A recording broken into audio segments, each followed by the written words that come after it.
لكن قبل كل شيء أود أن أحييكم بتحية الإسلام، لأن هذا يفرضه علينا الإسلام أن نحيي بعضنا بعض.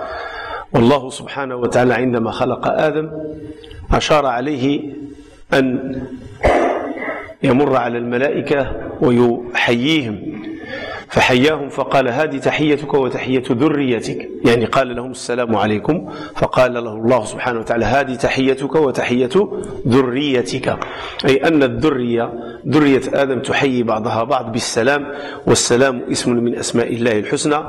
وهذا لفظ السلام غني بما يحتويه من معان تفيد الطمأنينة والهناء، فالمسلم بكلمة السلام يعتبر شاطئ أمان لغيره. فلفظ السلام فإن جنحوا للسلم فاجنح لها، والله سبحانه وتعالى سمى الجنة دار السلام، وتحيتهم فيها سلام، وآخر دعواهم أن الحمد لله رب العالمين. فلفظ السلام هو اسم من أسماء الله الحسنى، والجنة هي دار السلام، وتحيتهم فيها سلام. فأقول لإخواني مرة أخرى: السلام عليكم ورحمة الله تعالى وبركاته. هذا من جهة. أما من جهة اللغة العربية، فقبل أن نحفز على تعلم اللغة العربية فينبغي أن نشير. Il y aura traduction, ne paniquez pas les jeunes. Donc, je parle couramment français, Inch'Allah, et je vais traduire. Mais je parlerai arabe, français, c'est-à-dire je parlerai par paragraphe et par tranche de morceaux. إذن تعلم اللغة العربية هناك وسائل لكي نشجع الإنسان على تعلم الأشياء، يا إما أن نرغبه ويا إما أن نرهبه ويا إما أن ندله أو ندله على مقاصد اللغة العربية، لماذا يتعلم اللغة العربية، وهذا يسمى التحفيز. فهناك ترغيب وهناك ترهيب، وأفضل وسيلة لتشجيع الإنسان لفعل شيء هو أن يعلم قصد الله في الشيء، فيأتي ذاك الشيء خاضعا طائعا وملبيا وساعيا لتحقيق مقصد الله سبحانه وتعالى في فعله ذاك الشيء. فمثلا آخذ مثالا: لو أردنا أن نحفز إنسانا على الصلاة، فإما نرغبه في الصلاة وإما نخوفه من ترك الصلاة. وهناك أسلوب آخر هو أرقى وأسمى من الترغيب والترهيب، وهو أن نعلمه لماذا يصلي. الترغيب تشجيع: إذا صليت فإن الصلاة تطهر قلبك وتطهر جوارحك وتعينك على الأمر بالمعروف وتعينك على النهي عن المنكر، هذه هي الصلاة. ونخوفه، هذا يسمى الترهيب. ما معنى نخوفه؟ نرهبه أن تارك الصلاة يحشره الله سبحانه وتعالى مع قارون وفرعون وأمية بن خلف، هؤلاء هم جبابرة قوم أو جبابرة التاريخ، هذا يسمى الترهيب. فإذا هناك ترغيب وهناك ترهيب، وهناك أسلوب أرقى وأسمى، وهو أن تدل الإنسان على الفوائد في فعل الشيء. Donc, ça me fait plaisir de me retrouver, même si c'était la première fois. Je vais utiliser le re comme répétition, espérant que ça va être un bon présage qu'on va se retrouver, Inch'Allah. Ça me fait plaisir de me retrouver ici à Mérignac avec mes frères et sœurs. C'est la première fois, comme il a annoncé le frère Hassan. Espérons que cette première fois, il aura une continuité et une suite, Inch'Allah. Le sujet qui m'a été fixé, c'est l'apprentissage de la langue arabe. Motiver la jeunesse et motiver ceux qui ne connaissent pas la langue arabe à apprendre la langue arabe. Dans la vie, il y a deux façons de le faire. Pour motiver une personne, dans la vie, on procède toujours de deux façons. Soit qu'on incite et qu'on encourage la personne en lui montrant les vertus et les rétributions accordées à celui qui fait la chose. On appelle ça en arabe at-targhib, c'est-à-dire essayer de le motiver à aller chercher la récompense. Et il y a l'autre méthode, c'est le contraire. Lui montrer les conséquences s'il ne s'en acquitte pas de son devoir et de sa responsabilité envers la chose. Quels sont les risques qui peuvent lui arriver en manquant à son devoir vers quelque chose. On appelle ça en arabe at-tarhib. At-tarhib, c'est-à-dire faire bouger le sentiment de peur et de crainte dans son cœur. Donc il y a deux procédés à faire. Soit on lui montre la bonne chose et qu'est-ce qu'il va générer comme récompense, ou soit qu'on lui montre les conséquences s'il ne s'en acquitte pas de son devoir et de sa responsabilité, et quel est le châtiment qui en découle. Et moi je préfère l'autre méthode, la troisième. Regardez les choses d'un angle de finalité. Pourquoi dois-je apprendre la langue arabe? Pourquoi il est de mon devoir d'apprendre la langue arabe? Je vous donne exemple. Quelqu'un qui ne prie pas, en général, les gens procèdent de deux façons. Soit qu'il va lui dire, c'est de la mécréance, si tu pries pas, les savants, ils ont dit le pacte entre nous et celui, ou eux, le croyant, ou les croyants, c'est la prière. Celui qui l'a fait, qui ne s'en acquitte pas, il est mécréant. Ça, c'est le hadith du prophète, sallallahu alayhi wa sallam. Ça, c'est ce qu'on appelle tarhib. Et les mécréants, ils sont où? Ils sont dans l'enfer. Alors, tu es en train de toucher la sensibilité de la peur chez la personne de telle sorte, est-ce que tu aimerais être ressuscité avec les mécréants, comme il a dit le prophète sallallahu alayhi wa sallam dans un hadith, avec Pharaon et Qaroun et Umayya ibn Khalaf, les trois grands tyrans de l'histoire de l'humanité. Est-ce que tu aimerais être ressuscité avec ces gens-là, parce que c'est ce qu'il a dit le prophète sallallahu alayhi wa sallam. Ou soit qu'on fait l'autre procédé, ou l'autre approche, on parle à la personne concernant les vertus de la prière. Qu'est-ce que tu gagnes en priant? La prière, elle te permet de modifier ton comportement. La prière, elle te permet d'être sur la bonne voie. La prière, elle te permet la purification de ton esprit. C'est ce qu'on appelle at-tarhib. Tu es en train de lui annoncer les bonnes choses sur la prière, de telle sorte à l'encourager d'aller chercher ces bonnes choses. Et ceux qui prient, la première des choses qui va être sur laquelle on va être jugé, c'est la prière, c'est les bons, tout est bon, c'est les mauvaises, tout est mauvais. Tout ça, c'est des hadiths du prophète, sallallahu alayhi wa sallam. Donc, ce sont deux procédés utilisés par les gens pour inciter une personne à prier. On peut faire une analogie sur tous les sujets de la vie. Quand on veut inciter une personne à faire quelque chose, c'est les deux façons à faire. L'encourager et lui dire, lui donner une mise en garde, fais attention, si tu ne fais pas, voilà ce qui risque de t'arriver. Mais il y a une autre façon. Comme je vous ai dit, je la préfère. Elle est plus élevée, elle s'adresse à la raison, elle s'adresse à la responsabilité. Pourquoi, par exemple, dois-je prier? Et la plus simple réponse, c'est que je suis serviteur d'Allah subhanahu wa ta'ala, je suis une créature d'Allah. C'est lui qui m'a créé et il a exigé de moi et de toutes les créations de l'adorer. Allah le dit dans le Coran. Je n'ai créé les djinns et les humains que pour m'adorer.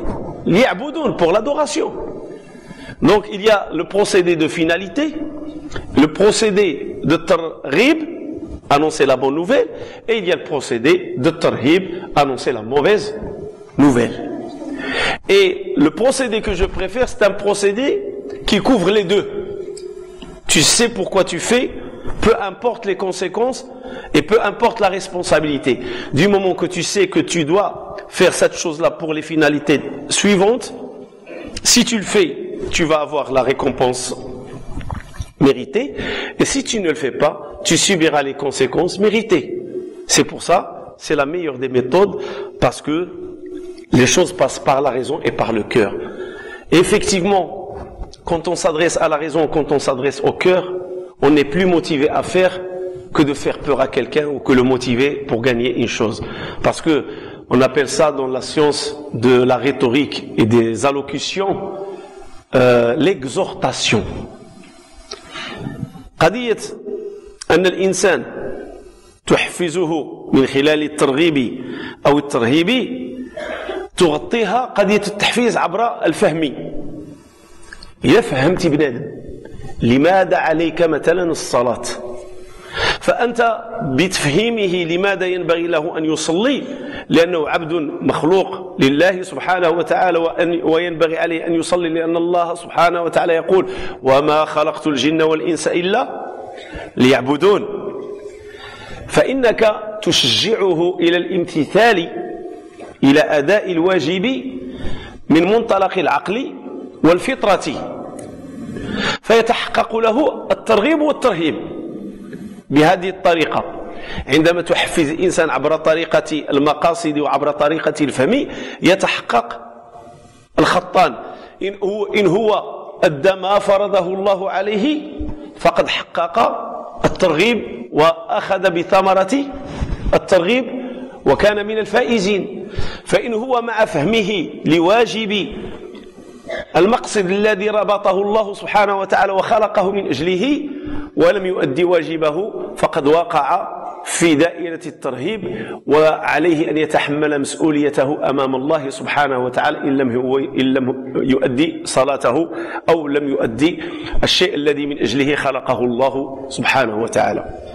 إذن ماذا نقول في مسألة تعلم اللغة العربية؟ أولا، كل عمل قائم على الفهم. هناك قاعدة فلسفية أو منطقية تقول: حكمك عن الشيء هو فرع عن تصوره. حكمك عن الشيء هو فرع عن تصوره. كلما تصورت شيء وكلما صح أو لم يصح التصور في ذهنك، الحكم الذي ستطبقه أنت إنما هو منبعث ومنبثق عن تصورك. نعطيكم مثال: نحكم على الأفعى بأنها مسمومة، فماذا يكون فعلنا تجاه الأفعى؟ نخاف منها ولا نقترب منها لأن حكمنا عليها، وفي التصور ديالنا أن الأفعى إذا عضت ألقت سمها، وإذا ألقت سمها آدت، وإذا آدت قد يصل الأمر بالإنسان إلى الموت. فتجد الإنسان يحكم على الأفعى من خلال التصور ومجموعة الأفكار التي في ذهنه عن هذا المخلوق من مخلوقات الله. فلهذا يقولون: حكمك عن الشيء هو فرع عن تصورك. كيفما تصورت الشيء كيفما انبنى حكمك على الشيء. هذه مسائل منطقية. حكم الإنسان على النار أنها تحرق، فينبني على حكم النار تحرق، ينبني على هذا الحكم مجموعة تصرفات. تجد الإنسان يخاف من النار لأنه يعلم أن النار تحرق فلا يقترب من النار، بل وإذا أشعل نارا تجده يخاف منها ويوصي بالابتعاد عنها وما إلى ذلك. أقول لكم فيما يخص اللغة العربية، قضية أن نتعلم اللغة العربية أولا ينبغي أن تمر من قضية التصور قبل أن نأخذ بالحكم. هل تعلم العربية واجب؟ هل تعلم العربية فرض؟ هل تعلم اللغة العربية مندوب؟ هل تعلم اللغة العربية مباح؟ أولا ينبغي أن نأخذ تصورا عن اللغة العربية. ثانيا ينبغي أن نعلم أن فهمنا للدين لا يتم إلا بفهم اللغة التي نزل بها الدين. الله سبحانه وتعالى يذكر في القرآن 11 مرة لفظ عربي. قرآن عربي، لسان عربي مبين، لسان الذي يلحدون إليه أعجمي، وهذا لسان عربي مبين. الله سبحانه وتعالى في القرآن يذكر 11 مرة لفظ المرتبط بلغة القرآن، اللغة العربية يذكرها الله في القرآن. فأول ما أقول، ونحن ننطلق بهذا المنطلق حتى يرى كل واحد منا ما موقفه اتجاه العربية كلغة وما دوره اتجاه اللغة العربية. الله سبحانه وتعالى من صفاته الحكيم.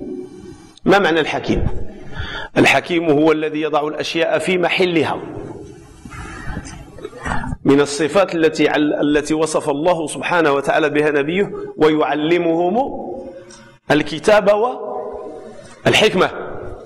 من الصفات التي وصف الله بها نبيه أنه يعلم قومه الأميون الذين أرسل إليهم، يعلمهم القرآن ويعلمهم الحكمة.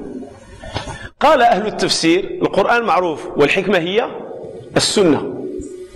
وقال بعض أهل التفسير: الحكمة أوسع من السنة، هي تشمل السنة وتشمل طريقة التعامل التي يتبناها الإنسان المسلم في حياته، أي أن الرسول صلى الله عليه وسلم وعلى آله وصحبه يعلمنا القرآن الذي أوحاه الله إليه، ويعلمنا مع القرآن كيف نعيش سعداء فوق الأرض من خلال سنته ومن خلال تعليمه لنا واجبنا في هذه الأرض وفي هذا الكون وفي هذه الحياة التي خلقنا الله فيها سبحانه وتعالى.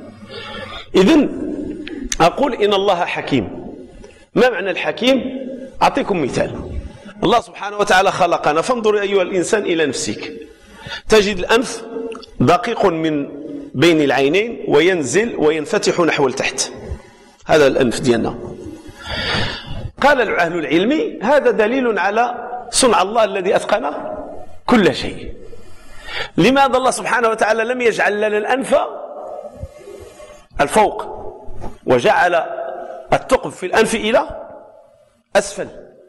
قالوا لأن الإنسان عندما يستنشق ويستنطر سهل عليه أن يفرغ أنفه، هذا من صنع الله سبحانه. هذا معنى الحكيم. جعل لنا 5 أصابع، قال لو أضفنا أصبعا آخرا إلى ال5 الأصابع لتشوهت اليد، لكن الله سبحانه وتعالى جعل كل الحكمة في 5 أصابع، وجعل للأصابع تنطوي وتنبسط وتنقبض وما إلى ذلك، وجعل فيها. قالوا هذا من الحكمة. فإذا نظرت في نفسك وجدت أن الله سبحانه وتعالى خلقك في أحسن تقويم، وهذا من حكمة الله سبحانه وتعالى. إذا فعل شيئا فإنما يفعله على الوجه اللائق الذي يليق بمقامه سبحانه، هذا تسمى الحكمة. أقول هذا الكلام، الله سبحانه وتعالى أراد أن يخاطب عباده مخلوقاته. احنا قلنا الله حكيم، يفعل الأشياء التي تليق به سبحانه وتليق بعظمته وجلاله. اللغات موجودة في الأرض، اللغة اللاتينية، اللغة الفرنسية، اللغة الإنجليزية، اللغات ما أكثرها. الأرض تعرف أكثر من 1000 لغة، ولكن الله من بين هذه اللغات كلها اختار لغة واحدة، هي اللغة العربية. هل يليق بالحكيم العظيم سبحانه وتعالى جل شأنه وعظم سلطانه أن يختار لغة من بين اللغات كلها يتكلم بها إلى الناس ويخاطبهم بها، ولا تكن هذه اللغة هي أجمل لغة وأحكم لغة وأليق لغة بذات الله؟ تفكر معي في هذا واسأل نفسك وقل لماذا لم يختار الله لغة العبرية، مع أن بنو إسرائيل هم أقدم الناس في النبوة منذ إبراهيم إلى عيسى، وهم أقدم الناس في النبوة، منهم اصطفى الله الأنبياء ومنهم وفضلهم على العالمين، ومع ذلك لم يختر اللغة العبرية ليتكلم بها إلى العباد، اختار لغة العرب، اللغة العربية. فتمعن في هذا الأمر ليزيدك شوقا وتحفيزا إلى تعلم اللغة العربية، لأن أولا الله سبحانه وتعالى خاطب بها العباد. هذه النقطة الأولى. Donc, il y a une règle dans la logique qui dit le jugement d'une chose dépend de la conception de la chose. Tout dépend de notre conception. Je vous donne des exemples. On juge le serpent comme animal dangereux. Pourquoi? Parce qu'on a la certitude que le serpent, il contient du venin. Et si jamais il y a une morsure, qu'est-ce qu'il fait le serpent? Il injecte son venin, et son venin peut être mortel. Alors on a émis un jugement, on voit l'être humain, dès qu'il voit serpent, même prenez un bocal en verre, mettez un serpent dedans et demandez à quelqu'un de toucher juste le bocal. De l'extérieur, il va toucher. Mais si jamais le serpent, il se pointe, il lève sa tête, il va retirer sa main malgré contre lui, et le serpent, il y a quoi? Une barrière. Il va avoir peur. Parce que l'être humain, il est comme ça de nature. Du moment qu'il a développé une conception, il a développé avec la conception un jugement. C'est très important cette chose-là. Alors, pour comprendre la langue arabe, Et pour comprendre, avant d'aller étaler, est-ce que c'est obligatoire, ce n'est pas obligatoire, est-ce que c'est recommandé, ou est-ce que c'est non recommandé, est-ce que c'est autorisé, est-ce que c'est permis, tous ces jugements qu'on va trouver sur l'internet, et que les gens, il y en a qui disent apprendre la langue arabe c'est obligatoire, d'autres ils vont dire non, c'est fortement conseillé, c'est fortement recommandé. Non, mettons tout ça à l'écart s'il vous plaît. On va procéder autrement. On va procéder par une façon, d'abord la conception de la langue arabe, l'importance de la langue arabe. Est-ce qu'il a de l'importance ou non? Et à travers ce développement qu'on va faire, croyez-moi, vous allez pouvoir vous-même juger est-ce que ça vaut la peine d'apprendre la langue arabe ou non. Alors pour cela, je vais commencer par Allah subhanahu wa ta'ala, parmi les attributs qui s'est attribué, comme on dit, walillahi al-asma'u al-husna. Allah appartient les plus beaux attributs. Parmi ces attributs, le sage, al-hakim. C'est pas le le juge. Al-hakim, al-mad. Al-hakim, le sage. Vous savez c'est quoi sage? On dit le sage, c'est celui qui fait les choses là où il faut et au moment où il faut. C'est comme on dit en français bien parlé, on dit bien ficelé. C'est ça le sage. Quelqu'un de sage, il fait les choses bien ficelées. Tu ne peux pas lui reprocher. Tu regardes la chose, tu fais le contour, tu dis Masha'Allah. Bien ficelé. C'est ça la sagesse. Allah subhanahu wa ta'ala, parmi ses attributs, le sage. Très important. Alors les choses bien ficelées. Ce sage, Allah subhanahu wa ta'ala, quand il a voulu s'adresser à ses créations humaines, il s'est adressé avec une langue. Il s'est adressé avec une langue. Et cette langue-là, il a été choisi parmi des milliers de langues. Et si ce n'est que pour donner l'exemple, les Hébreux, depuis Abraham ou Ibrahim alayhi salatu wassalam jusqu'à Isa, c'est la langue des prophètes de Ibrahim. Il y a une divergence, un débat, je ne rentrerai pas dans le débat. Depuis Ibrahim jusqu'à Isa, c'est la population hébreuse. Les Hébrania, la langue hébreuse. Et l'hébreu, parler hébreu. C'est la langue de la communauté juive. Et c'est la langue des prophètes. Presque la totalité de Ibrahim jusqu'à Isa. Et pourtant, Allah subhanahu wa ta'ala n'a pas choisi cette langue-là. Si ce n'est que pour citer, Allah subhanahu wa ta'ala n'a-t-il pas dit pour les enfants d'Israël, je vous ai élus par rapport à tout le monde? Je vous ai élus, je vous ai choisi.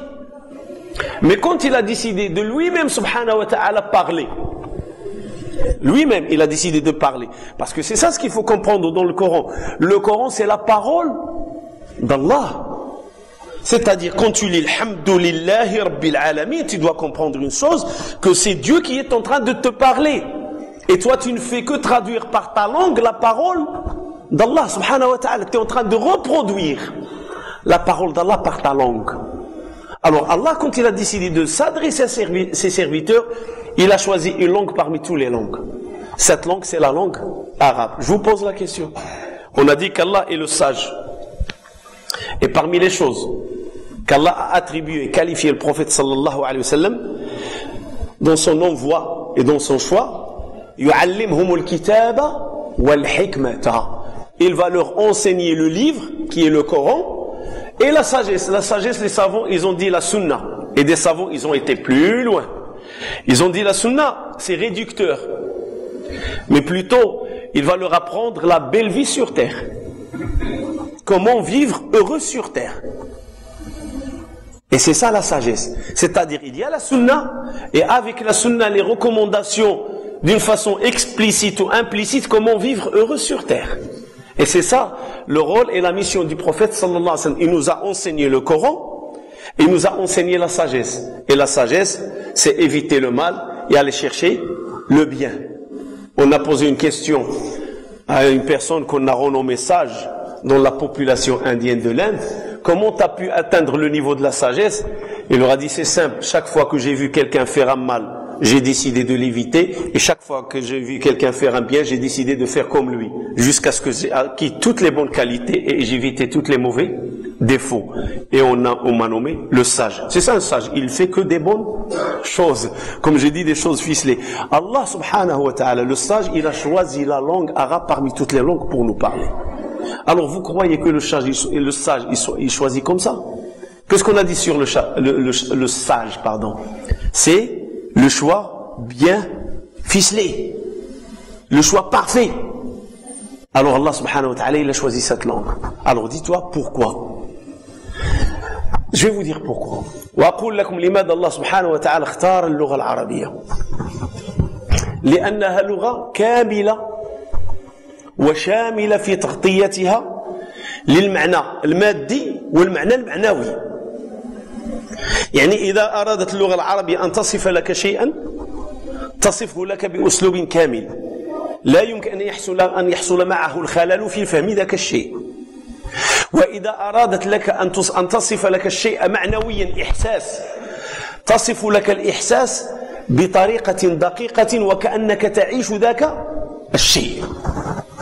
وهذه من خصائصها سواء الظاهر منها أو الذي مرتبط بالباطن، فاللغة العربية لها القدرة على التعبير في ذلك.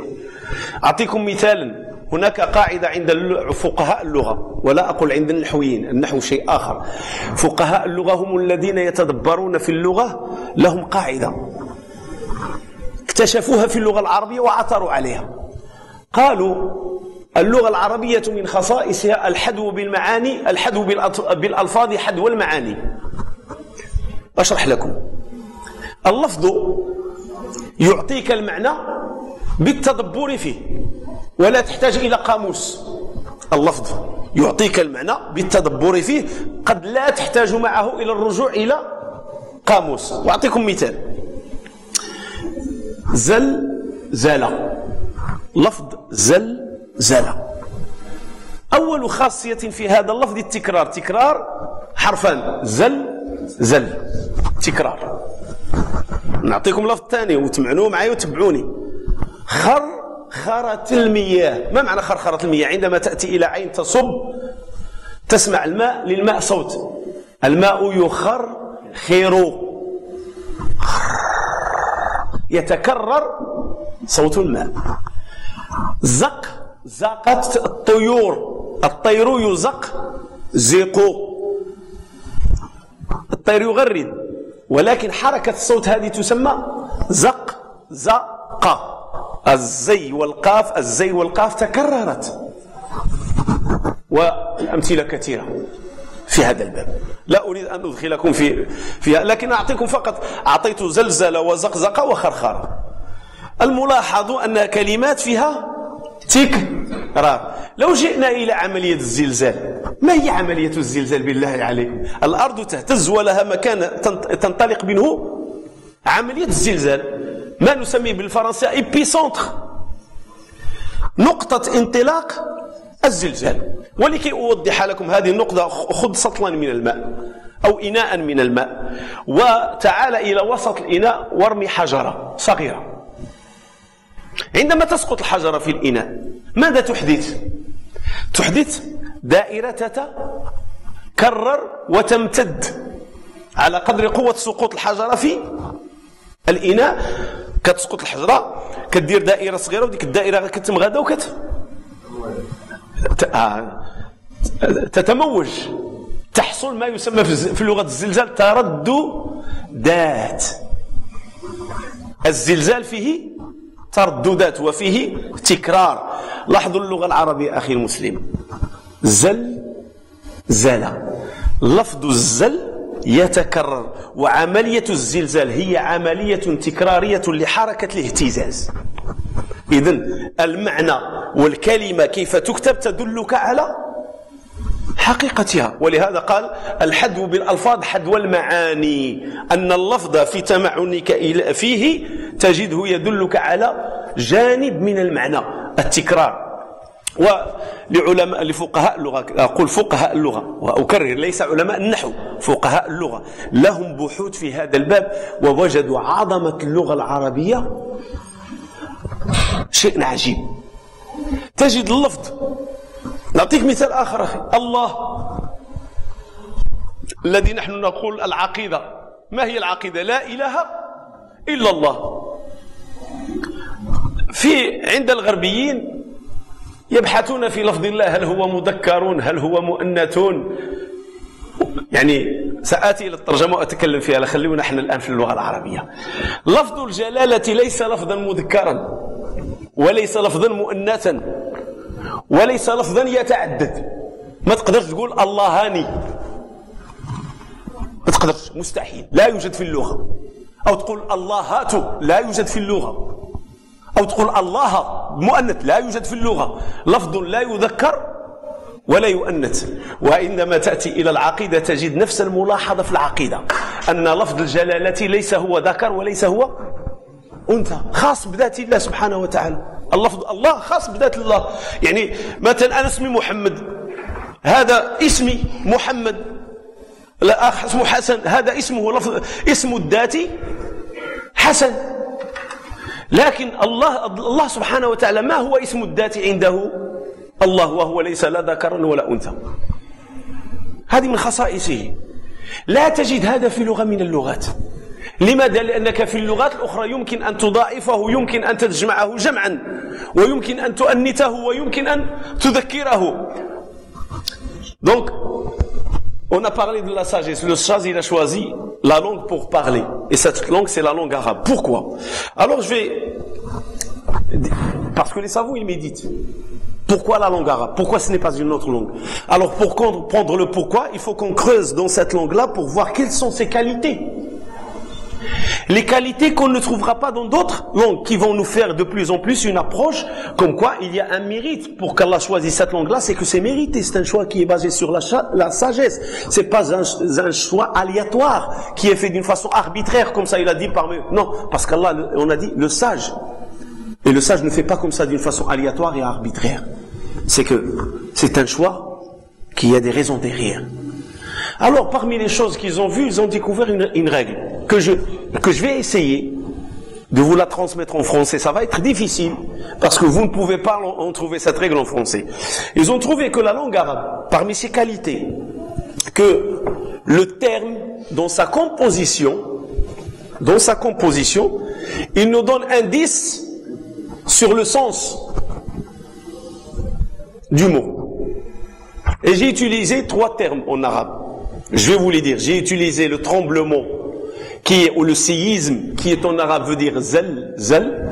Si vous l'écrivez en phonétique, Z-A-L, Z-A-L. On voit quoi? Que c'est une partie qui se répète 2 fois. Z-A-L, Z-A-L. Donc il y a une répétition. On va prendre aussi le chant des oiseaux. Zaq, zaq. Z-A-Q, Z-A-Q. On a une chaîne composée de 2 consonnes et d'une voyelle qui se répète. Zak, zak. On prend le son de l'eau. Le son de l'eau. Quand on fait couler l'eau, on appelle ça en arabe khar, khar. K-H-A-R, K-H-A-R. Là, on a aussi une chaîne qui se répète. K-H-A-R, K-H-A-R. Qui se répète. Et les savants, ils ont médité. Je vous donne une règle parmi plusieurs règles. Ils ont dit, tiens, Z-A-L, Z-A-L. Ben, venons méditons dans l'événement du séisme, du tremblement lui-même. C'est quoi le séisme? Le séisme, le tremblement, il y a un épicentre. C'est le point de départ du tremblement. Et cet épicentre, il se répète. Et il se répand. Il y a comme un mouvement de vagues qui se répète à gauche, à droite, devant, derrière, sous forme de cercle. Tu prends un seau d'eau, prends une pierre, prends une certaine altitude et jette la pierre au milieu du seau. Qu'est-ce qu'elle fait la pierre? Elle va faire au milieu du seau un point qu'on appelle épicentre. Puis elle va former des cercles qui vont se répéter. Ils vont se propager. Donc on a dit zel, zala. Qu'est-ce qu'elle fait zelzala? On a dit qu'il y a une chaîne de 2 consonnes avec une voyelle au milieu qui se répète 2 fois. Ils ont vu la même chose avec le chant de l'oiseau. L'oiseau quand il chante zaq zaqa. Le son des oiseaux c'est zaq zaqa, le chant et ainsi de suite. Vous pouvez trouver sur plusieurs thèmes en langue arabe et vous allez trouver cette identification que les termes répétés, dans l'acte et dans le fait du terme, du mot, il y a de la répétition. Ils ont vu certains mots qui sont lourds par rapport à la langue. Je vous donne un exemple. Anulzimukumuha wa antum laha karihun. Anulzimukumuha. Les savants, ils ont dit le plus lourd terme dans le Coran. Les savants qui ont médité dans les termes, terme par terme de la parole d'Allah, ils ont dit le terme le plus lourd dans le Coran, c'est le terme Anulzimukumuha. Anulzimukumuha. Est-ce qu'on va vous l'imposer? C'est-à-dire les prophètes, c'est quoi leur mission? Pas de contrainte. Je vous transmets le message de Dieu et je ne vous oblige pas à suivre le message de Dieu. Ils ont dit ce terme, il est le plus lourd. Mais regardez, parce que obliger une personne à faire qu'elle n'est pas, c'est lourd pour elle. Obliger une personne, tu dis à quelqu'un, tu fais ça, il te dit, je le fais par contrainte. C'est lourd pour moi. Je n'aime pas faire ça. Psychologiquement, c'est lourd. Allah subhanahu wa ta'ala, anulzimukumuha, c'est lourd. Donc, on ne va pas vous l'imposer. Vous allez choisir la religion vous-même de bon gré et non malgré. Revenons au terme Allah que je vous ai cité. Il n'est ni masculin, ni féminin. On ne peut pas le mettre en couple, on ne peut pas le mettre en pluriel. Mais maintenant, traduisons le terme Allah en français. C'est quoi? Dieu. Féminin. Déesse. Le qualificatif, complément, dignité, deux dieux, trois dieux. On dit, on ne peut pas dire un joueur de foot, Ntarbi, Ntal Ilah, Ntallah. On ne peut pas dire ça. Ici en France, j'ai entendu Zizou, Dieu du foot. C'est vrai ou c'est pas vrai? On le dit. Mais tu ne peux pas dire à quelqu'un en arabe, Ntallah, Fulkora. C'est de la mécréance, impossible, ça ne peut pas sortir de ta langue, c'est impossible. Mais pourtant, en langue française, ça passe. La main de Dieu, quand Thierry Henry il a fait ça, il l'a rentré contre l'Irlande, on dit la main de Dieu. Vous comprenez? Parce que c'est un terme qui n'a pas il ne couvre pas, en français, le terme Dieu ne couvre pas le sens qu'Allah s'est attribué en arabe. Allah.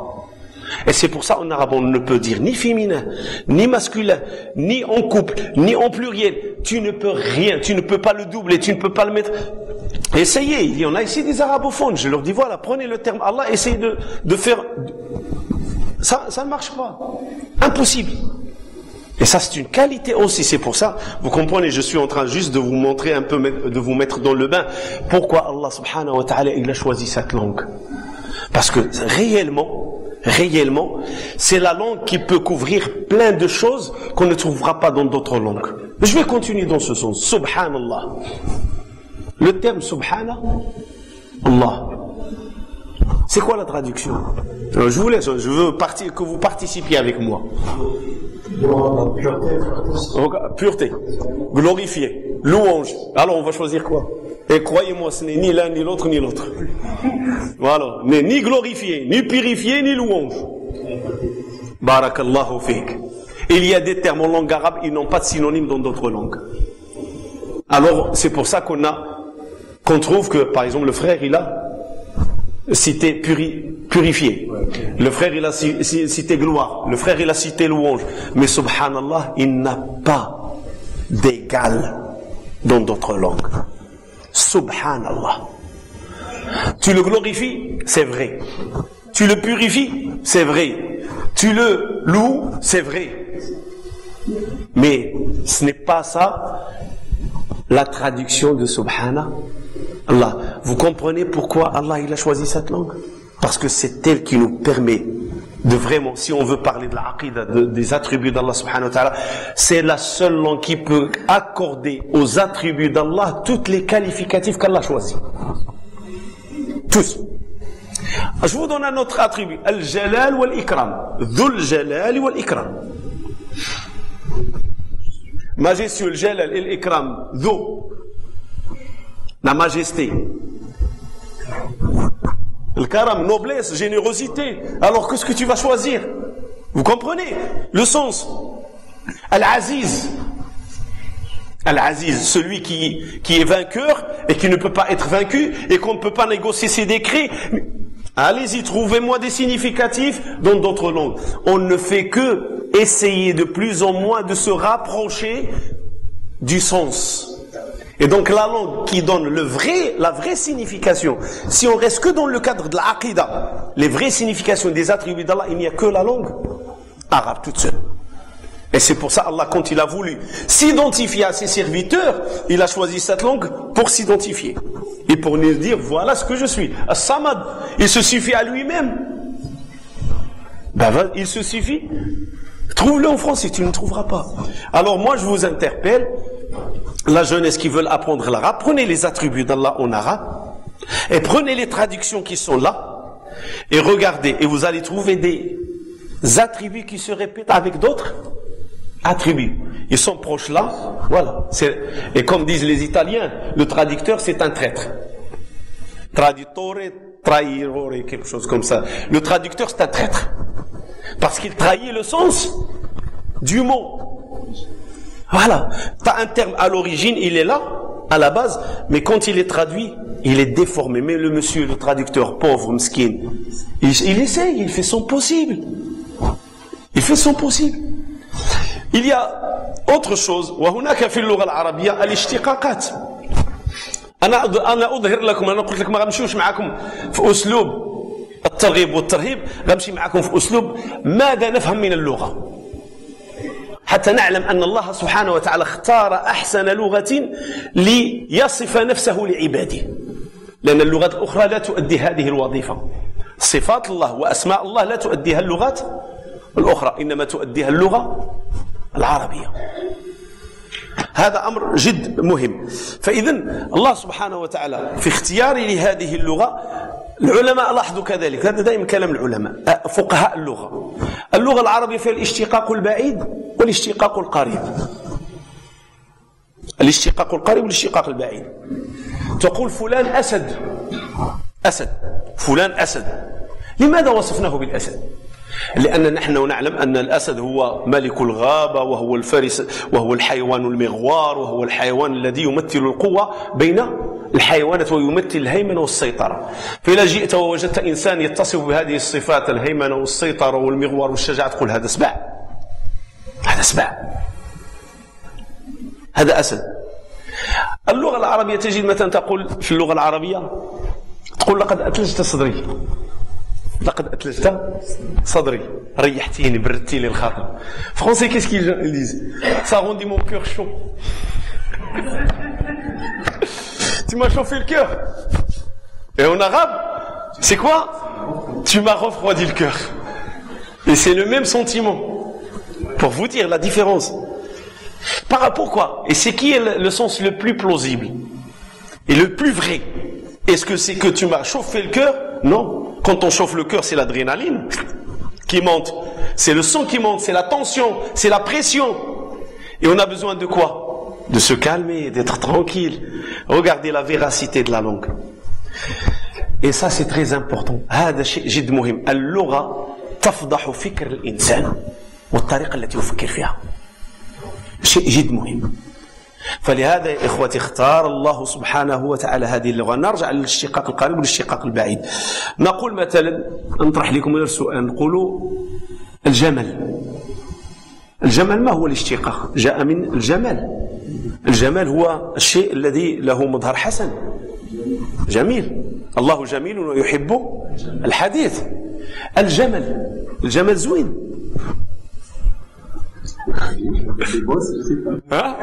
واش الجمل زوين؟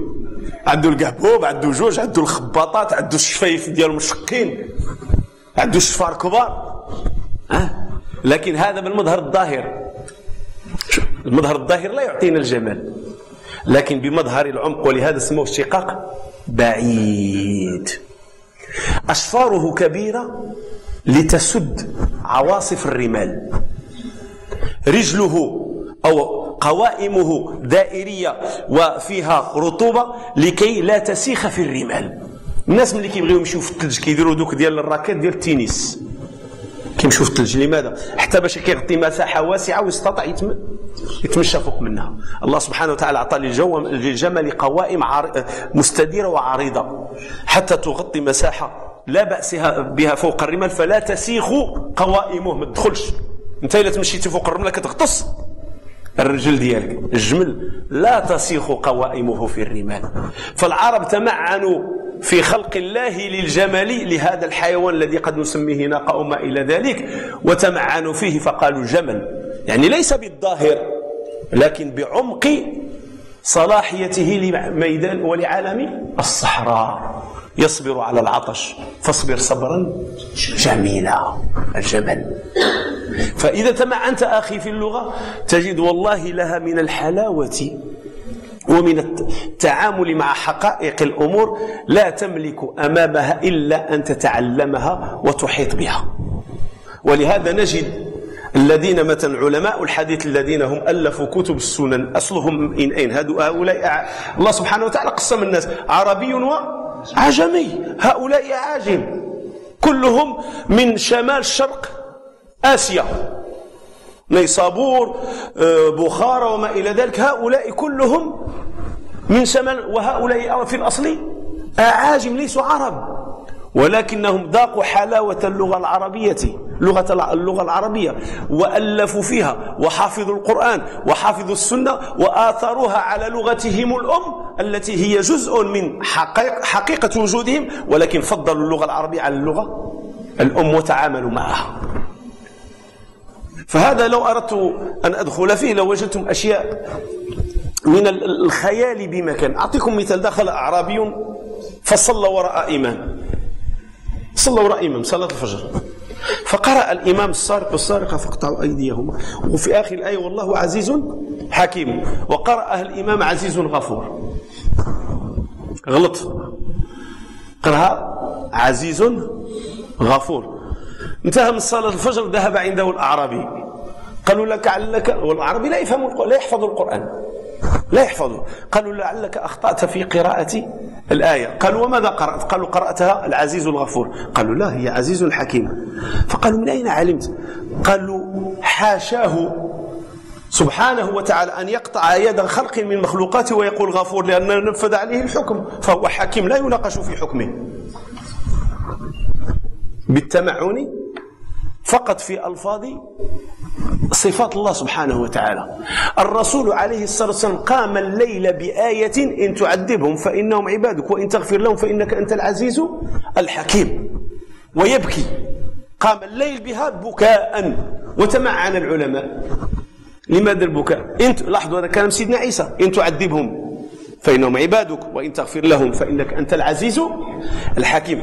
إلا عذبتهم هؤلاء الذي قالوا أنني أنا إله وأمي إله، لأن الله قال أنت قلت للناس اتخذوني وأمي إلهين من دوني، لا، قال ما قلت لهم إلا ما أمرتني بأن يعبدوا الله ربي وربكم وكنت شهيدا عليهم ما دمت فيهم فلما توفيتني كنت أنت الرقيب عليهم وأنت على كل شيء شهيد. إن تعذبهم فإنهم عبادك وإن تغفر لهم، ما قالش إنك أنت الغفور الحكيم الرحيم العزيز الحكيم. يعني حتى مع ادعائهم أنني ابن لك وأن أمي إله وأنا إله، فإن جاء أمرك بالعفو عنهم والمغفرة لهم فأنت لا يناقشك أحد يا الله في حكمك. عزيز لا يناقش، حكيم تفعل الأشياء بحكمة. هذا لا يمكن أن تعطيك معانيه لغة أخرى فقط. ولهذا العلماء يعني عندما يتكلمون عن اللغة العربية يطرحونها من هذه الجوانب، يقول هذا جمال اللغة العربية نكتشفه ونحن نتدبر في آيات الله ونتدبر في أحاديث الرسول صلى الله عليه وسلم، نجد بعض الألفاظ لا تجدك إلا يعني لا تستطيع مخيلة الإنسان أن تصل للاستعمال للفظ من الألفاظ. لا يمكن أن تصل مخيلة الإنسان مهما أوتي من البلاغة والفصاحة أن يصل إلى ذلك. ولهذا الله قال: اللسان الذي يلحدون إليه أعجمي وهذا لسان عربي مبين. فإذا donc je dis et je redis, c'est que toujours pour connaître la richesse de cette langue, c'est comme ça qu'on peut avoir de la motivation. C'est qu'Allah subhanahu wa ta'ala, quand il a choisi cette langue pour parler à ses créatures et pour leur, comme je m'excuse du terme, s'identifier. Allah n'a pas besoin de s'identifier, mais seulement pour parler à ses serviteurs. Je suis Dieu. Il a choisi cette langue parce que c'est la seule langue qui peut couvrir vraiment attributs et l'entité d'Allah subhanahu wa ta'ala. Ça c'est une. Deux, il y a certaines choses que la langue arabe peut couvrir et d'autres langues ne peuvent pas couvrir. Comme par exemple, j'ai cité le cas d'un monsieur bédouin, les gens arabes qu'on appelle ceux qui vivent le désert, parce que ce sont eux qui ont la vraie rhétorique de la langue arabe, et c'est pour ça que le prophète à sa naissance, qu'est-ce qu'ils ont fait ses oncles et son grand-père? Ils l'ont envoyé où? À Bani Saïda, pour apprendre la vraie langue arabe chez des gens dans les pays, chez les paysans. Alors il a prié derrière l'imam, et l'imam il a dit dans sa lecture concernant le voleur et la voleuse, coupez-leur la main. Et puis le verset il finit par quoi? Wallahu azizun hakim. Ça c'est le verset. Wallahu azizun hakim. Et Allah, Dieu, aziz, fier. Hakim, sage. Si on veut faire une traduction proche. Allah, fier et sage. L'imam l'a lu. Allah, Ghafur Rahim. Pardonneur et miséricordieux. À la fin de la prière, ce personnage qui est un personnage bédouin du désert, un paysan, qui maîtrise bien la connaissance de la langue arabe, il est parti voir l'imam, il lui a dit, tu t'es trompé sur moi, tu t'es trompé. Il lui a dit, où je me suis trompé? Il lui a dit, t'as dit le voleur et la voleuse, on leur coupe la main, et t'as fini le verset par Allah est pardonneur et miséricordieux. Mais c'est pas possible. La sentence est appliquée. Donc il n'y a pas de pardon, il n'y a pas de miséricorde. Donc, il y a autre chose. L'imam lui dit oui, effectivement le verset c'est pas Ghafur Rahim, mais le verset c'est fier et sage. Fier, c'est-à-dire il fait sans être contesté, et sage, il sait ce qu'il fait, comme on a dit tout à l'heure au début, bien ficelé, les choses bien faites. Et ça, j'ai juste par la méditation. Dans le terme, il a compris. Le prophète sallallahu alayhi wa sallam, il a fait la veille et de la nuit avec un verset. Le verset, ce sont des versets à la fin du chapitre Al-Ma'ida, dans lequel Allah subhanahu wa ta'ala interpelle Isa le jour du jugement et lui dit, est-ce que c'est toi qui as dit à ta communauté de faire de toi et de ta mère des divinités? Et Isa, il a répondu, Seigneur, je ne leur ai dit que ce que tu m'as demandé de dire. C'est-à-dire, tu es notre Seigneur et on doit t'adorer. J'étais témoin quand j'étais parmi eux, après mon départ, c'est-à-dire après que tu m'as pris, c'est toi qui surveilles, c'est toi le contrôleur. Al-Raqib, c'est celui qui contrôle.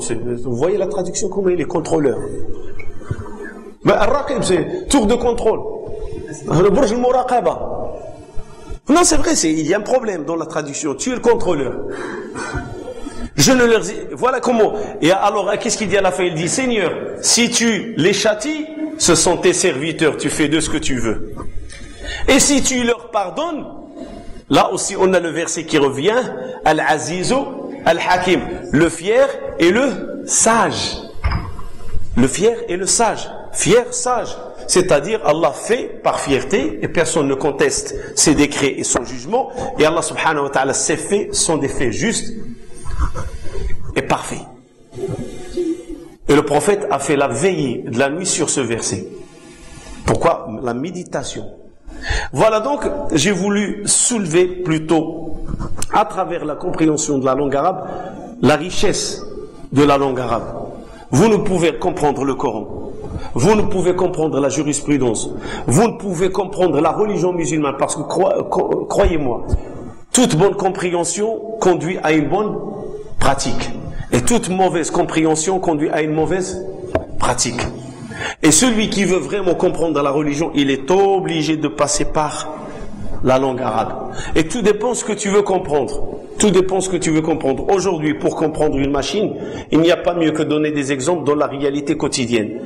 Tu veux devenir mécanicien, tu dois comprendre c'est quoi le moteur, c'est quoi l'alternateur, c'est quoi le démarreur, comment ça marche le système. Tu dois être capable de démonter le moteur pour changer par exemple le joint de culasse, les pistons. Ça c'est dans la mécanique, la même chose dans l'électronique.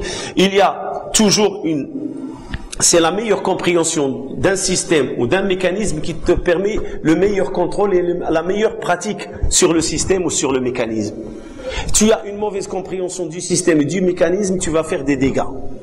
Et d'ailleurs, un bon mécanicien, c'est celui qui connaît d'abord toute la composante, tous les composantes, le moteur, tout ce qui concerne la voiture.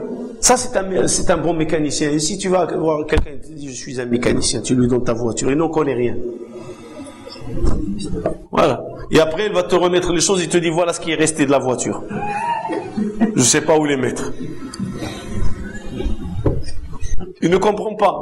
Je vous raconte une histoire qui m'est arrivée. Une fois, j'avais un problème de radiateur. Je suis parti voir un frère. Il m'a dit, t'en fais pas, je vais te le régler. Ça se peut que c'est le thermostat. Il m'a retiré le thermostat. Il m'a dit, ça ne sert à rien. Il m'a fait couler le moteur. Et à la fin, il y a un frère qui est venu. Il m'a dit, mais subhanallah, il y a un ingénieur qui a étudié des années pour inventer le thermostat. Il s'est cassé la tête. Voilà, il est un frère, il te dit, ça ne sert à rien, tu le crois. Je dis, mais qu'est-ce que tu veux que je l'ai vu attaché de l'huile, plein de grès, j'ai cru que c'était un mécanicien. Et ça m'a fait des dégâts. Vous comprenez? Et parce qu'il ne sait pas c'est quoi un thermostat, il ne sait pas. Alors il m'a dit, ça ne sert à rien. Et voilà, je vous raconte, ça m'est arrivé à moi. Il m'a dit, oh, ça ne sert à rien, t'as pas besoin. Et ben, le moteur, il est parti. Ben, un thermostat, il coûte pas cher. Voilà. Donc, la compréhension, elle est très importante. Comprendre la langue arabe, maîtriser la langue arabe, apprendre la langue arabe, c'est pas forcément pour faire de vous des savants. Non, pas du tout, loin de là. Mais au moins, le musulman, quand il lit, il comprend. C'est beau quand tu lis le Coran et tu vois quelqu'un pleurer à côté de toi et toi, tu lis et tu ne sens rien. Tu dis, pourquoi lui, il pleure, moi, je ne pleure pas. Il y a une fois Abu Moussa al-Ash'ari, Abu Moussa al-Ash'ari قرأ القرآن أمام يهودي في المدينة فبكى اليهودي فبكى فقال له أبو موسى الأشعري أتبكي من قراءة القرآن وأنت يهودي؟ قالوا أبكاني الشجر يعني حلاوة التلاوة والتدبر في كلام الله أبكته مع أنه لا يؤمن به وليس مسلما لكنه أبكاه القرآن لما فيه من حلاوة يتدبر. فأقول لإخواني من باب التشجيع في هذا الباب اللغة العربية لا غنى عنها أبدا، لا غنى، لا يمكن بأي حال من الأحوال باتفاق أهل العلم الترجمة ليست قرآنا. تأخذ القرآن مترجم، هل تظن أن ترجمة القرآن هي قرآن؟ أبدا، إنما هي ترجمة المعاني. وأنا أعطيتكم مثالا، تجد واحد يقول لك سبحان الله سوالوي glorifié purifié، يعني سيستعمل مجموعة من الألفاظ وهو مجبر على أن يختار منها لفظا واحدا ليعطيك معنى معينا، ولن يستطيع أن يعطيك المعاني كلها التي يحتويها النص القرآني. في حين إذا تعلمت اللغة العربية فإنك ستستفيد أولا من ألف لام ميم، لا أقول ألف لام ميم حرف، ولكن أقول ألف حرف واللام حرف والميم حرف. شوف اش كنضيعوا. لو تعلمت اللغة العربية ما غنكونش أنا هنا كنترجم، غتسهل عليا المأمورية، غنتكلم معاك بلغة واحدة. لو الآن كلكم يعني الكل يعرف اللغة العربية، شنو غنتكلم بلغة واحدة ولا تتقطع أفكاري وأنطلق من لغة إلى أخرى. هذا شيء جد مهم كذلك. فإذا أنت تتعبد الله وتستفيد وتربح الوقت وتربح الجهد. قد يكلفك اللغة العربية لتعلمها، قد يأخذ منك وقتا سنوات حتى تتعلمها، لكن أنت في آخر المطاف من الفائزين، لأنك سوف من خلال تعلمك للغة العربية تستفيد أشياء. من الأمور المهمة التي يستفيدها الإنسان، وأنا نعرف مشاكل الشباب مساكن، كيجي إنسان مترجم لهم كتاب بالفرنسي ويقول له هذا الكتاب وكيعطيه له. وهناك في السوق الآن ما يسمى بالترجمة الاقتصادية. ما معنى الترجمة الاقتصادية؟ أناس لا علاقة لهم بالدين يترجمون ويبيعون، والشباب مسكين ملهوف باغي يتعلم دينه، فيشتري من الكتب ما شاء الله في السوق 10 20 30 40 50 أورو، والترجمة إنما تكاد تكون مصيبة، لأن لا يمكن أن تعطيك حقائق ما تغطيه اللغة العربية. فإذا أنت تربح صحة المعلومة، ما تسمعه من القرآن أو حديث الرسول صلى الله عليه وسلم أو كلام العلماء تسمعه باللغة الأم، لا يستطيع أن يزوره عنك أحد أو عليك أحد، لأنك فعلا أخذته من أصله ومن منبعه. فأنت إذا تربح المال، تربح الوقت، تربح الجهد، وتربح أهم شيء هو أنك تفهم عن الله سبحانه وتعالى. هذا لا يعني أن الإسلام لا يشجعنا على تعلم اللغات الأخرى، بل الرسول صلى الله عليه وسلم طلب من زيد أن يتعلم اللغة العبرية اليهودية، وتعلمها في 6 أشهر. نعم في 6 شهور تعلم اللغه العبريه باش نقول لكم بان اذا كانت الاراده ممكن الانسان يتعلم اللغه العربيه. المبادئ ديال اللغه ممكن يتعلمها الانسان لان ستعينه على تخطي كل هذه المتاعب.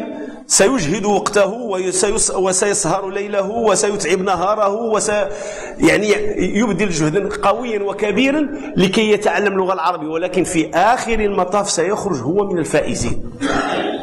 عندما نحن نتكلم مثلا عن البخاري ومسلم وهؤلاء العلماء الجهابذة الكبار، هؤلاء العلماء وما وصلوا إلى هذه الدرجة من العلم بخطة قلم أو بهكذا، بل سهروا الليالي وأضنوا نهارهم وبذلوا جهدا كبيرا وحافظوا وقضوا وقتا ما شاء الله لا يعلم إلا الله، حتى صاروا في آخر المطاف من الحفاظ في التاريخ الإسلامي. لأن بالجهد يصل الإنسان إلى المقصود، لا يمكن أن يصل الإنسان إلى مقصود بغير جهد. فإذا أخي donc c'est pas que je récapitule, c'est que les idées ce n'est pas les idées qui manquent.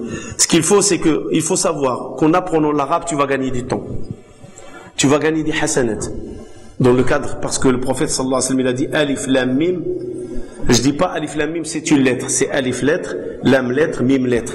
C'est-à-dire quand tu apprends la langue arabe déjà pour juste lire le Coran, tu as 10 hasanat avec alif, tu as 10 hasanat avec lam, tu as 10 hasanat avec mim. Alif lam mim, t'en as 10. 10 c'est combien?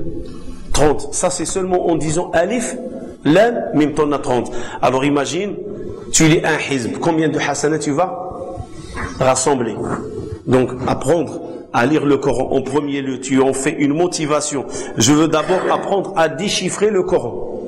Ne dis pas je vais commencer à apprendre l'arabe pour comprendre l'arabe. Non, je dis d'abord je vais apprendre à rassembler les lettres de la langue arabe, les alphabets de la langue arabe, et je vais apprendre à les déchiffrer, les décoder, de telle sorte quand ils sont composés en forme de chaîne, je vais apprendre à lire le Coran. Le prophète sallallahu alayhi wa sallam, il lui a posé la question, celui qui lit le Coran, il a des difficultés à le lire. Vous savez qu'est-ce qu'il a répondu? Double. Lahu ajran. Quand tu lis le Coran, parce qu'il y en a Satan qui peut rentrer par cette porte-là, il va te dire, et toi, tu vas lire la langue arabe, tu vas la massacrer, tu vas faire des dégâts, tu vas faire ceci, tu vas faire cela. Alors si moi j'écoute cette approche, jamais je ne parlerai français. Le jour où je suis venu en France, j'ai commencé à parler français, faire mes discours.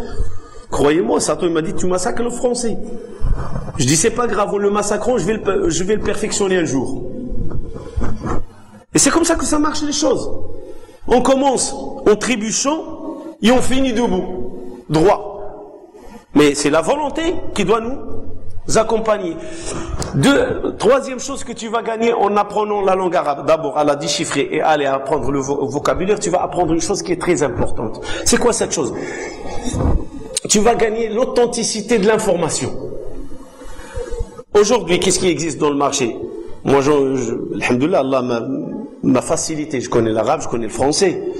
Et je vois des traductions, on me les ramène parfois. Qu'est-ce que tu penses de cette traduction? Je ne citerai pas de nom pour ne pas faire de la propagande contre certaines personnes. Alors, il y a certaines traductions, c'est catastrophique.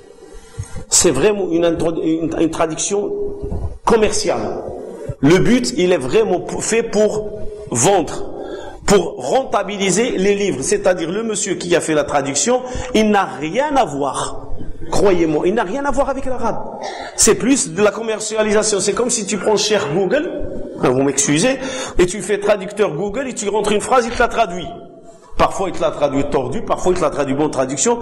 Et il y en a qui font cette traduction mot par mot, mais derrière la traduction, il y a un sens à ne pas trahir. Alors quand tu apprends, déjà tu as la bonne compréhension. Comme je l'ai dit, une bonne compréhension, elle te conduit d'une façon éminente à une bonne application. Une mauvaise compréhension, elle te conduit à une mauvaise application. Et aujourd'hui, plein de musulmans, surtout dans la jeunesse musulmane, ils ont une mauvaise application de l'islam parce que la traduction, elle est mauvaise et l'information, elle n'est pas prise dans sa source d'origine où elle a été mal traduite et mal transmise. Alors, pour éviter tout cela, tu apprends la langue arabe, tu vas gagner du temps, tu vas gagner de l'argent. C'est vrai que tu vas souffrir. Je te le dis d'avance. Tu vas souffrir. Pourquoi tu vas souffrir? C'est pas une souffrance physique. Non. C'est une souffrance de temps. Tu es obligé de passer des nuits, tu es obligé de passer des moments, tu es obligé de faire de la recherche pour acquérir les bases. Et croyez-moi, il y a une chose que je dis toujours aux jeunes, arrêtons cette foutaise comme quoi la langue arabe est difficile. Et là, j'arrive dans l'autre sujet. Pourquoi aujourd'hui, les gens ont peur de la langue arabe? Beaucoup de jeunes, ils ont peur. Ils disent, ah, la langue arabe, déjà, c'est 28 lettres. Ils commencent par là, ils te disent l'alphabet français, latin, tout ça, c'est 26 lettres. Et l'arabe, c'est 28 lettres. Au contraire, mon frère, quand tu as 28 lettres, ça veut dire qu'il y a plus de lettres qui te permettent plus de prononciation et plus de couverture et de compréhension. Ça, c'est très important. En français, on ne peut pas dire ha. Tu peux pas. Ha, ha. Tu ne peux pas. Mais l'arabe, tu les huruf al-halq. Tu les fais sortir tous. L'arabe, il te permet de profiter de la gorge et de tous les placements de la gorge pour tirer les lettres de la gorge. Les lettres des lèvres, les lettres des dents, les lettres de la langue, les lettres de palais, du haut palais, du bas palais. Il te donne toutes ces possibilités. Alors ne dis pas qu'il y a 28 lettres. Dis plutôt, tu as une façon de s'exprimer qui est plus riche que les autres langues. Ça, c'est une chose qui est très importante. La langue arabe aujourd'hui, elle est ciblée. Pourquoi les gens ils disent aujourd'hui la langue arabe c'est difficile? Non, elle est ciblée, elle n'est pas difficile. La langue arabe, c'est pas une boutade que je vais dire là. C'est la langue la plus facile. Oui, c'est la langue la plus facile. Pourquoi c'est la plus facile? La langue arabe, c'est comme un jeu de piano. Tu as les racines. En général, 80% de la langue arabe, il est composé de racines de 3 lettres. En général. Et à partir de la racine, tu fais ce qu'on appelle les dérivés, les shtiqaqat. Je vous donne l'exemple. Kataba. K, la lettre K, la lettre Ta, la lettre Ba. C'est que ce que ça veut dire le verbe kataba, écrire. Ben de ces 3 lettres, crois-moi, c'est comme si tu joues sur un piano touche blanche et touche noire.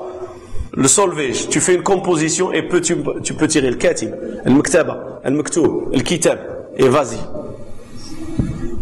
2, 3. C'est facile. Je te donne la même chose, écrire, et vas-y, sors-moi les dérivés. Là, en français. Écriture, écrivain, et on va où?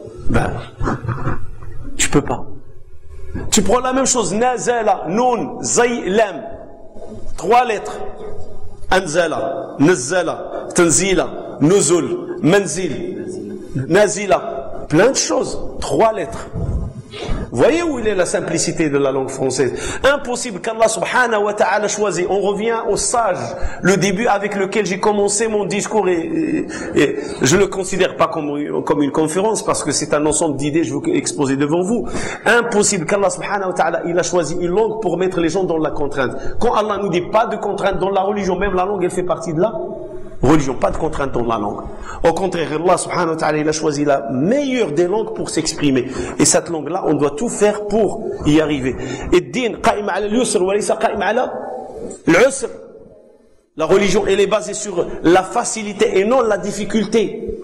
Et la langue, elle fait partie de la religion. Et donc, il y a une facilité à l'apprendre. Et je vous cite le Bukhari, Muslim, tous ces écrivains de l'hadith. Vous connaissez, ils sont 6. Al-Sunan. Il n'y a pas un arabe entre eux. Al-Sunan. Ouais, ils sont tous des gens d'Asie. Il n'y a pas un d'entre eux qui est du monde arabe.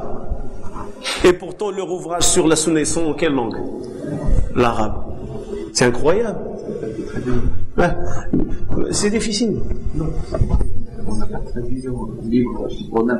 C'est eux qui l'ont dit. Non, c'était écrit en langue arabe. Bien sûr, c'est des gens qui ont préféré à écrire en langue arabe que d'écrire avec leur langue maternelle, langue mère, la langue du pays où ils sont nés, où ils ont grandi. C'est la langue arabe. Alors, il ne faut pas croire, évitons de compliquer les choses. Parce que dès le départ, tu dis c'est difficile, tu ne réussiras pas. Crois-moi, je te le dis aujourd'hui, je ne cherche pas à te vendre quelque chose parce que ça suffit la langue arabe qu'Allah a parlé avec. S'il y a une chose à dire sur la langue arabe, c'est qu'Allah subhanahu wa ta'ala a choisi de parler avec. Alors moi je vous dis, jeunes, n'ayez pas peur de la langue arabe. C'est comme un jeune, tu veux lui apprendre à nager, dès qu'il regarde l'eau, il a le vertige. Ça ne sert à rien d'avancer. Attends, calme-toi, sois zen, calme-toi, repose-toi, et n'aie pas peur de l'eau. On va te mettre doucement dans l'eau et tu vas voir que c'est un plaisir nager. Et croyez-moi, allez-y doucement dans la langue arabe, vous allez trouver que c'est un plaisir à apprendre la langue arabe. Je me rappelle, nous, quand on nous a appris la langue arabe, ils ont commencé avec 2 lettres, alif et ba. Moi, je te dis, AB va me faire des mots. Alif, ba. AB. Est-ce que tu es capable de me faire des mots qui existent avec AB? Eh ben, avec alif, ba, on nous ont fait aboun, baboun, boubi. Ouais. Avec 2. Bah, ouais. Avec 2 lettres. On a pu apprendre 4 ou 5 mots. On a ajouté le ta. Abati. Bata. Taba. Et ainsi de suite. Il y a une richesse. Allez-y. Et vous allez voir, il vous faut le bon professeur qui vous encadre. Ah, c'est ça ce qu'il vous faut. Ayez le bon professeur qui vous encadre dans la langue arabe, vous allez trouver un plaisir à apprendre la langue arabe. Et surtout, écoutez mon conseil, cherchez les racines. N'allez pas chercher des termes longs, 4, 5 lettres, non. Commencez par les racines, les 3 lettres. Apprenez les mots à 3 lettres. Et apprenez à les composer et à les décoder. Et vous allez voir la richesse qui va s'installer dans votre esprit, dans votre cœur concernant la langue arabe. C'est une facilité et ce n'est pas une difficulté. Allah subhanahu wa ta'ala ne peut pas révéler une religion à l'être humain et lui faire des obstacles. Regardez, il a choisi le prophète, il a choisi le meilleur, il nous a dit c'est une miséricorde. Croyez-moi, apprendre l'arabe c'est une miséricorde. Tout élément d'Allah subhanahu wa ta'ala et de ses attributs. J'ai dit la langue arabe elle est ciblée. Pourquoi il est ciblé? Est-ce que vous voulez que je vous en fasse un dessin? Hein? Et c'est pour ça que on fait le complexe. Ah, c'est difficile. C'est une façon de vous en écarter, de vous en éloigner. Et faire en sorte que vous nous approchez pas de la langue arabe. Et d'avoir cette peur de la langue arabe. Et non, c'est faux. En négligeant la langue arabe, on est en train de négliger la religion musulmane. C'est le but. Oui. Pourquoi on néglige la religion musulmane? Aujourd'hui, quand je vois, même parmi mes propres enfants, une fois j'ai vu ma fille avec un Coran, Hizb Amma, en phonétique, je lui ai déchiré. On n'apprend pas la langue arabe en phonétique. Vous m'excusez les jeunes. Vous êtes en train de perdre du temps et vous êtes en train de vous éloigner. Peut-être qu'on va vous donner ces livres en phonétique pour apprendre, mais ce n'est pas la bonne méthode. C'est mon opinion personnelle et c'est ma conviction. Ce n'est pas la bonne méthode. Parce que, écoutez, on nous a appris le français chez nous, au Maroc, mais pas phonétiquement. Ah. Nous ont appris ABCD, et on avait des profs, hommes et femmes, français, qui nous parlent qu'en français. Et c'était du chinois pour nous. Et bien, alhamdoulilah, aujourd'hui, on parle. Et nous nous avons appris avec A, B, C, D, E, F, J, K, H, I, J, K, L, M, N, O, P, Q, R, S, T, U, V, W, X, Y, Z. Hein? Alors, qui me récite la langue arabe, les alphabets? Lif, bata. Ah oui. Eh oui. Vous voyez? Je les connais même, j'ai grandi, j'ai 50 ans, je les connais encore A, B, C, D, jusqu'à X, Y, Z. Est-ce que vous connaissez les lettres alphabet? Alif, bata, ata, jim, ha, kha, dal. Vous comprenez? C'est voulu. Alors, tu as la flemme d'apprendre la langue arabe, tu auras la flemme à comprendre le Coran, tu vas toujours chercher la phonétique pour lire le Coran, et tu ne pourras pas t'épanouir dans la connaissance de la religion.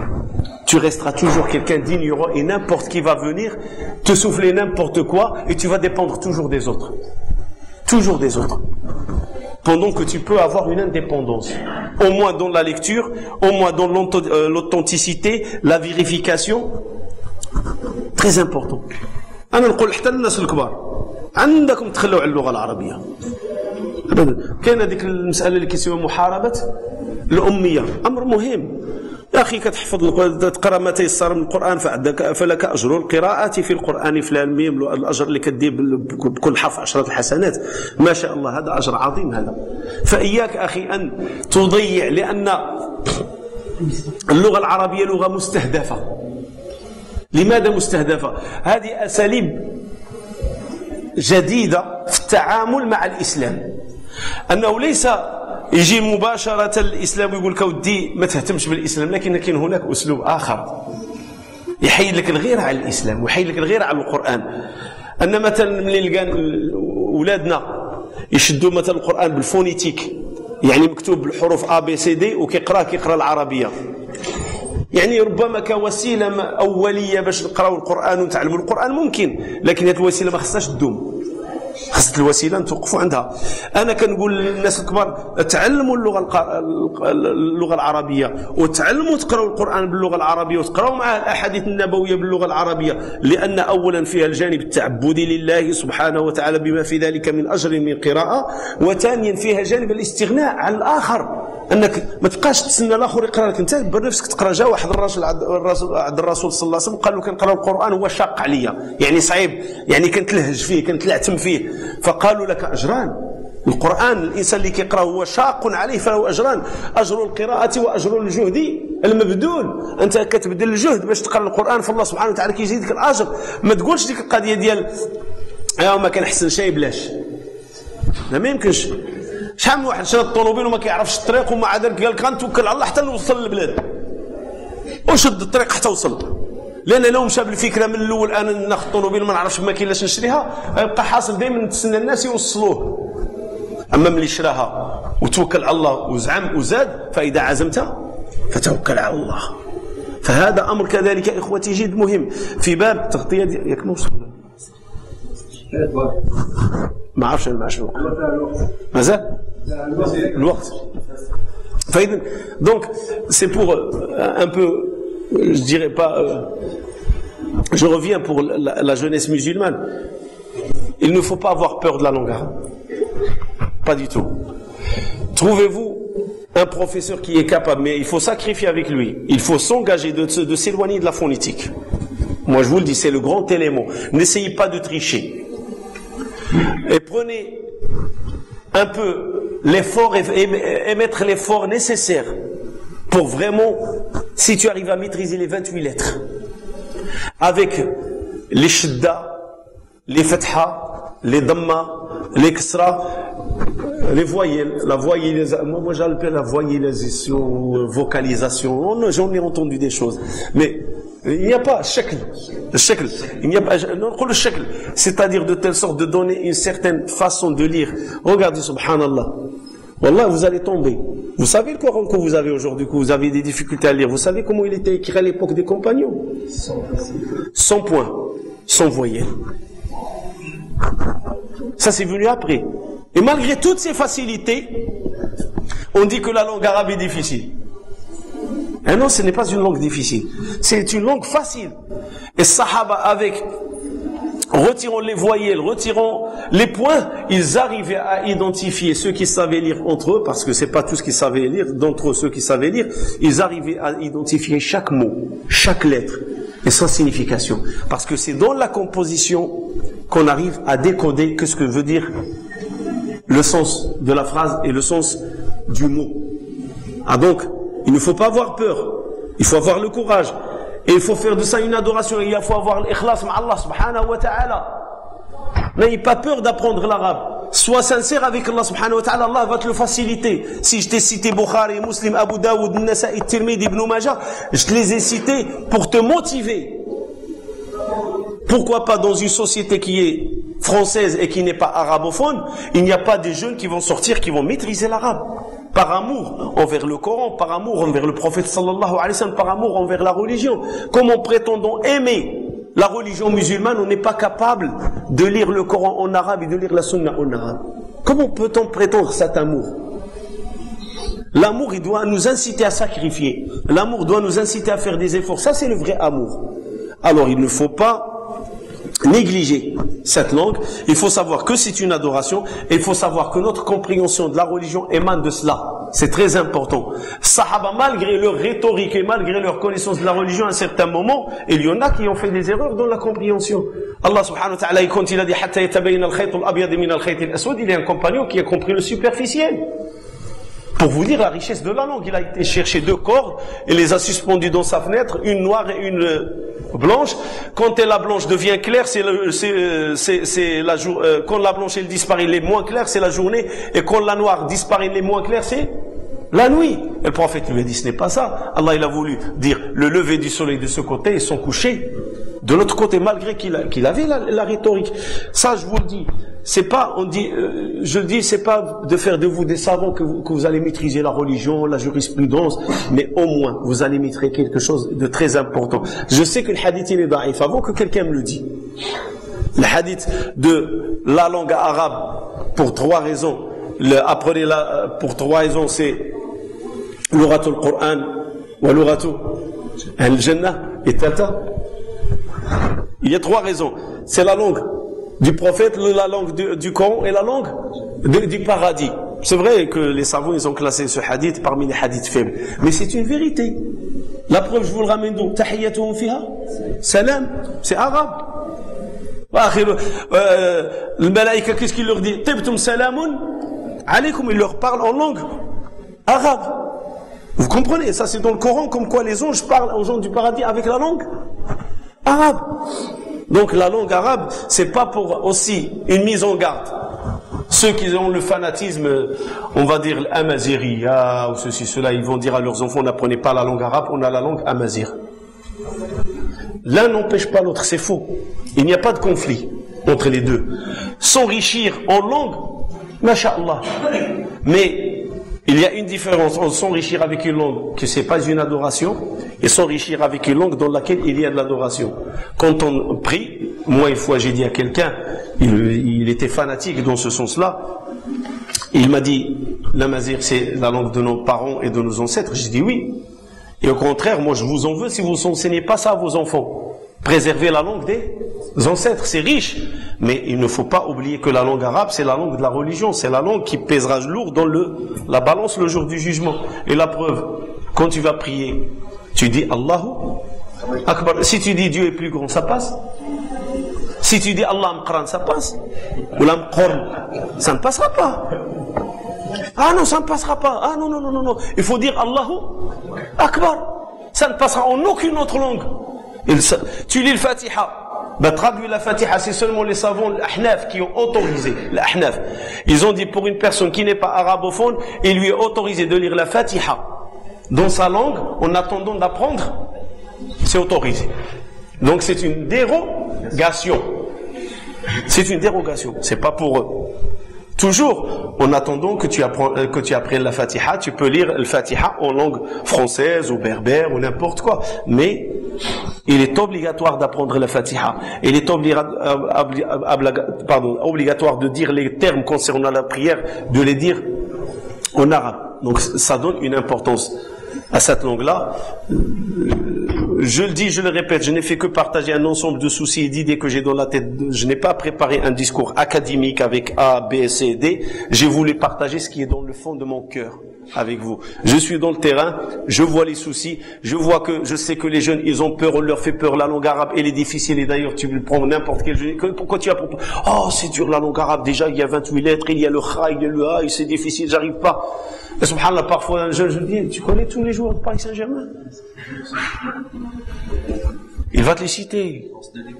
Les chansons, il va te les citer. Et 28 lettres, c'est beaucoup. Pour vous dire, quand on veut vraiment gonfler la peur chez nos jeunes, on les induit en erreur. La langue arabe est difficile. Non. Wallahi al-adim, je jure par Allah qu'il n'est pas difficile. Je jure par Allah. Et jurer, ce n'est pas un jeu. Et je vous ai montré, c'est-à-dire la langue arabe, tu maîtrises par 3, allez-y par 3, les mots. Et vous allez voir, là, vous allez prendre un plaisir à apprendre la langue arabe. Donc, il faut y aller. On n'apprend pas à nager théoriquement, on se jette dans la piscine et dans l'eau. Hein? Je peux vous dire nager, il faut étendre la main comme ça, taper avec le pied comme ça, mais tu peux taper dans l'air comme tu veux. Si tu ne te mets pas dans la piscine, tu ne comprendras pas et tu ne peux pas pratiquer la nage et comprendre la nage.